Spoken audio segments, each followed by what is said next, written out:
ប្រមូលឧបករណ៍អគ្គិសនីដូចខាងក្រោមថ្ម 1.5 វ៉ុលចំនួន 2 ប្រអប់ដាក់ថ្មចំនួន 2 អំពូល 2.5 វ៉ុលចំនួន 2 ខ្សែភ្លើងមានដង្កៀបចំនួន 5 រេស៊ីស្តង់ 50 អូមចំនួន 1 បង្កើតសៀកខ្វីអគ្គិសនីមួយដោយភ្ជាប់ថ្ម2គ្រាប់ជាស៊េរីនិងមានអំពូលមួយដូចដែលបានបង្ហាញបង្កើតសៀកខ្វីអគ្គិសនីមួយដោយភ្ជាប់ថ្ម2គ្រាប់ជាស៊េរីនិងអំពូល2ជាស៊េរីដូចដែលបានបង្ហាញបើដោះអំពូលមួយចេញអំពូលមួយទៀតនឹងរលត់ដែរបង្កើតសៀកខ្វីអគ្គិសនីមួយដោយភ្ជាប់ថ្ម2គ្រាប់ជាស៊េរីនិងអំពូលមួយជាស៊េរីជាមួយរេស៊ីស្តង់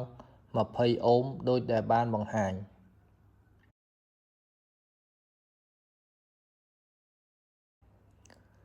បង្កើតសៀកខ្វីអគ្គិសនីមួយដោយភ្ជាប់ថ្ម2គ្រាប់ជាស៊េរី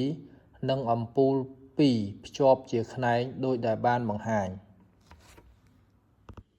បើដោះអំពូលមួយចេញអំពូលមួយទៀតនៅតែភ្លឺដដែល